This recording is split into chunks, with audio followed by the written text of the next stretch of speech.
If you ask someone what they thought the most pivotal moment in all of Star Wars was, most likely they would say Order 66, or Anakin becoming Darth Vader, and for good reason. Order 66 completely changed the state of the galaxy, eradicating nearly every Jedi in existence. When Revenge of the Sith first released, only Obi-Wan Kenobi and Yoda were shown to have survived this mass genocide. This established a harsh end to the Jedi Order that was impactful, heartbreaking, and transitioned smoothly into the state of the world shown throughout the original trilogy. Today, I'm going to talk about something that really bothers me, because as time has gone on, the list of Jedi that survived Order 66 has grown longer and longer through several spin-off projects. While the premise of a Jedi on the run is a very good concept for a Star Wars story, as the amount of Jedi surviving this event increases, both Order 66 and the storyline of the original trilogy lose their emotional impact. To be clear, I'm not saying that I don't like these characters or their stories are bad. Jedi living through this would not be as much of a problem as it is if there wasn't an unwillingness to kill these characters off before the events of A New Hope. These characters are written as survivors destined to die, but as they become fan favorites, the writers must find increasingly convoluted ways to write them out of the events of the original trilogy without their deaths. Today I'm going to talk about what I feel should be done, or should have been done previously with these Jedi to prevent their stories from retroactively damaging the movies that they're based on, and why, ironically, Jedi Fallen Order and Survivor handle this problem far better than any of the other stories, and in a way, are an example of how to fix this.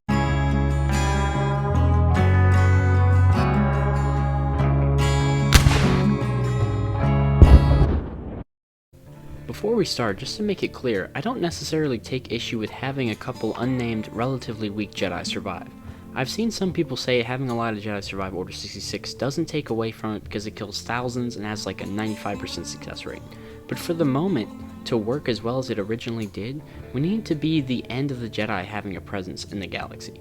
A few can survive, but to me they can't really be significantly impacting things. There can be a couple strong ones, but they need to be killed by Vader or the Inquisitors relatively soon afterwards. The main issue I take with the majority of these stories is that most of these Jedi are shown to be incredibly strong, to the point where them being active in the galaxy should be a game changer for the rebellion. If there are already a bunch of really strong Jedi fighting the Empire, Luke becoming one isn't the big deal that it should be. There are some arguments that even Yoda and Obi-Wan not fighting the Empire for 20 years doesn't really make sense, which is a point of view that I do disagree with, but I still want to take a minute to explain why. When Revenge of the Sith first came out, the only major Jedi shown that managed to survive Order 66 were Grandmaster Yoda and Master Kenobi, both of whom were counted within the 3 strongest Jedi in the entire order. Even with them surviving, they were so outmatched by Palpatine, Vader, and the strength of the Empire, they decided to be wiser to hide in exile for 20 years and wait for Anakin Skywalker's children to grow up and give them a fighting chance.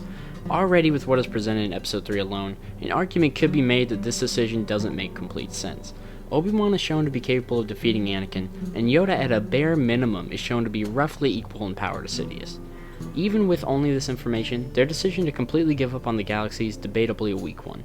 Even if Yoda cannot defeat Palpatine alone, and it is assumed that Vader will only grow stronger and soon outmatch Obi-Wan as he falls deeper into the dark side, surely Yoda and Obi-Wan working together could defeat Vader or Sidious individually. While the danger from the Empire is much larger than just the 2 Sith Lords, they would not need to declare open warfare against it, merely perform a tactical, well-placed strike against either Vader or Palpatine. Especially if the victim is the Emperor, this one mission can cause complete chaos in the new Empire. Regardless, even with this argument, I think their inaction can be defended. Obi-Wan told Yoda even before going to Mustafar that he could not kill Anakin, so it could be assumed he would never be willing to assassinate him. And as for Yoda, you can argue that leading the entire Jedi Order to their deaths mentally broke him and destroyed his will to fight back. Though it's not a good look for him, it makes sense for the character. So as it stands with Revenge of the Sith, everything still lines up well. Something that pushes this a little for me though, was when it's confirmed in the Kenobi show that Obi-Wan believes he actually did kill Anakin on Mustafar, despite not being able to bring himself to witness his brother's death. So with this knowledge, it becomes a little more convoluted to me that him and Yoda never attacked what they thought was an Emperor without an extremely powerful apprentice. Still, I can look past it basically for the same reasons as before. Also, for the record, I don't have a problem with Obi-Wan not killing Vader in the Kenobi show either. Obi-Wan has never killed an unarmed opponent, and Vader is completely defeated in that encounter and for all intents and purposes cannot fight back anymore. And Obi-Wan clearly is not in a position to take him prisoner either. In addition to this, it's very consistent with the character that he can never bring himself to kill Anakin specifically, and in a way I think it improves their final duel in A New Hope, as it implies to me that Obi-Wan was the one person Vader would never be able to defeat, and that Kenobi allowed himself to be struck down because he wasn't willing to kill Anakin, rather than doing it because he knew he would lose the fight. If that's not how you interpret it, I'm not telling you that you're wrong, that's just how I like to think of it. I do think that the Kenobi show makes it a little harder to defend his actions though by showing it's not really that hard for Bail Organa to communicate with him, so the more Force users that join the rebellion, the less it makes sense that Obi-Wan doesn't help at some point. I mean, during this time frame now, you have Cal Kestis actively working with Saw Gerrera for 5 years and becoming very famous doing it. You have Ahsoka Tano, Kanan Jarrus, and Ezra also assisting the rebellion, and Kenobi also knows where Yoda is. Just the Jedi getting together would be enough to mount a serious offense against the Empire, especially considering just how strong Cal and Ahsoka alone are shown to be. And that's not to mention that Cal also has connections to Eno Cordova and Seer Junda, who is nearly able to defeat Darth Vader in a one-on-one fight. And lastly, the Kenobi show has Reva disappear without showing what happened to her, which is another active Force user that is unaccounted for. I'm not saying it's ridiculous that Obi-Wan doesn't fight back, because he clearly thinks Luke is the chosen one, but it does make that decision a little harder to believe for me. Regardless, this exile setup works and clearly establishes that by the time of episode 4, Luke is the only hope left in the galaxy, and once Yoda and Obi-Wan are gone, he is the last Jedi in existence. Everything in the original trilogy rests on his decisions. Though Leia has the Force, she was not on the path of becoming a Jedi. Luke being the only hope for the Jedi makes his story so much more compelling, and not only because it gives weight to the outcome of his struggle against the Empire. Considering the biggest reason the Jedi Order fell was due to their fear of attachments, Luke succeeding in defeating the Empire by ignoring the advice of his teachers and holding on to his love for his father brings the whole saga full circle. His love for his dad is the very reason that prevents him from falling to the dark side, and Vader's love for his son is the only thing that can bring him back to the light. If you ignore the existence of the sequels, which I suggest you do, this means that Luke, as the very last Jedi, is able to restore the Order because he did not make the same mistake his elders had. It's an incredibly moving story, and that's why people are still talking about it 40 years after it ended. When you start to include other Jedi characters in the same time frame that Luke's story takes place, it removes these overarching stakes. Luke is the last person alive that was trained by Jedi Masters and lives by a Jedi code. If Ahsoka and Ezra are both active in the galaxy at the same time, Luke failing means much less. If he doesn't stop Vader and Palpatine, Ahsoka will probably just show up in a couple years anyway. She has been shown to be capable of at least putting up a strong fight against Darth Vader, and if she was able to help the rebels during the events of the original trilogy movies, it would have significantly changed things. Ahsoka is a character that has been in many situations where her death would have felt earned, emotional, and fitting. She could have easily been killed during Order 66, or during her encounter with Darth Vader, which would have been an extremely emotional ending for her.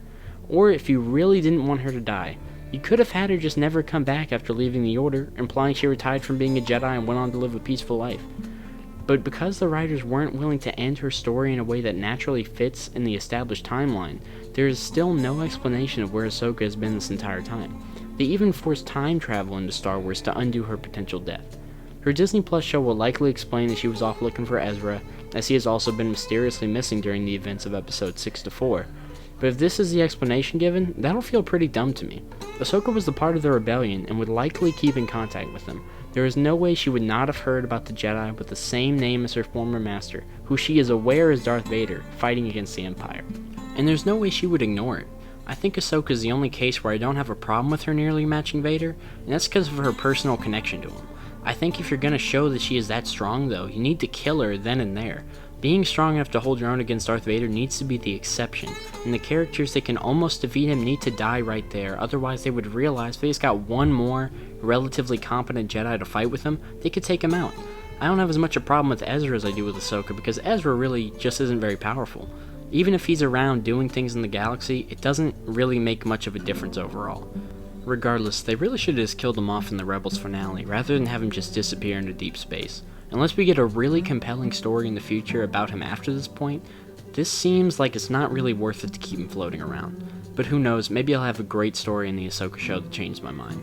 Kanan being around also doesn't really bother me since, again, he's not really that strong and he dies when he should. Grogu surviving is also fine because he ages so slowly. He's clearly going to be extremely powerful one day, but is not going to be a real threat to anyone for at least another 25 years after The Mandalorian. The Jedi that saved him is also fine with me as long as he dies pretty soon after saving Grogu, which I think is what they're implying in that flashback scene, and I don't think we're ever going to see him again, so it's really not a problem for me. And that brings us to Cal Kestis and his crew. Fallen Order and Survivor both avoid most of the problems I have around Jedi surviving Order 66.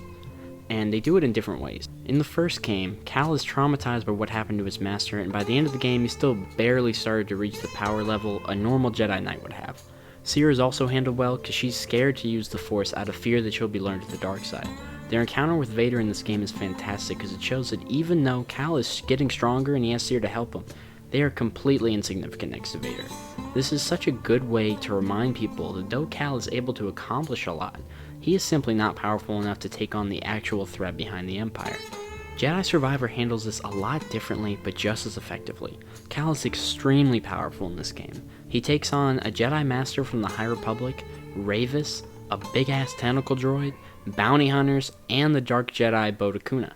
But him becoming so strong isn't a problem because the whole story is about him realizing that he's wasting his life by endlessly fighting the Empire. By the end of the story, he's found a safe place where he can settle down and raise a family. He endlessly fights while all his friends and allies give up and leave him alone, and despite this, he has made no progress in 5 years. By the end of the story, he's tired of being a killing machine when it doesn't have an impact, and learns to let go of being a Jedi, firmly taking himself out of the events of the original trilogy and becoming a family man. Cere and Cordova both realize that fighting wasn't worth it as well, and merely attempt to preserve the knowledge they can find. Cordova is framed as someone who never really cared much for fighting, just for information and history, so I don't have a problem with him either. I do think that Cere comes a little too close to killing Vader in this fight though. If Cal happened to be with her, I think it's safe to say they straight up would have killed him. And I don't really like that Vader could have been defeated there, but it just happened to not work out that way because Cal was chasing Bode. Though the story ended in a way that was satisfying, and I would be okay with not seeing Cal again, I'm sure they're going to make a third game, and I predict that Cal will either die fighting Darth Vader, have the game be completely unrelated to the Empire, or it'll skip the original trilogy altogether and be set after Return of the Jedi.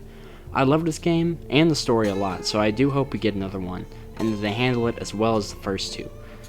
I think after all these characters they've made, stories about Jedi escaping the Purge is becoming a well that's been drawn on way too many times now. A couple survivors that either give up being a Jedi, are too weak to have a real impact, or have been given very good reasons not to be involved in fighting the Empire by the time Luke becomes important, is fine, but a lot of these characters have not been handled well or killed off when they needed to be. I really hope they stop making these kind of characters in the future and focus on other storylines. There are so many other possibilities they could explore in Star Wars if they just got a little creative. Have a story set around Episode 1 or before, or in the High Republic, or after Return of the Jedi. Or if you really want to keep making things during the original trilogy, just make stories that don't involve Jedi. Andor is like that, and look how good that came out. I mean, Star Wars is such an expansive universe and world. They could go to the Old Republic, the High Republic, into the future. They can do whatever they want, you know, there's limitless possibilities, but they keep insisting on going back to the time between Episode 3 and 4. And look, I really love that time frame. It's probably my favorite period of time in Star Wars that I think is the most interesting. But we've had kind of enough of it, man. At least take a couple year break, talk about something else, maybe make an Old Republic trilogy. There is so much you could do, you know? I think we're at the point that they have so much content in between 3 and 4. If you're gonna add more, it better be amazing, you know? The quality has to really go up if you're gonna keep flooding this same period of time when there's so many other things you could be doing. New stories that are spin-offs should not come at the expense of the original product, you know? If you have a spin-off, it should strengthen what was already established. You shouldn't be having to make these, you know, excuses in your head that, oh, well, that's okay because it still works out this way, Luke still does this, so, you know. It shouldn't be the audience's job to make excuses for things not lining up because you keep adding things where they don't belong. And that right there is why this problem is becoming kind of frustrating to me, because it doesn't seem like they're trying to stop. They just keep leaning more and more into this, and it's becoming a bit too much. But let me know how you guys feel about this, or if this is as big an annoyance to you as it is to me, or if you just really don't care and just like seeing more Jedi. I always like to get other people's thoughts on these kind of things, because I can get stuck in my own way of thinking, you know? But please leave your thoughts and recommendations for what you want to see me do on this channel in the future down below, and thanks for watching HeadCannon.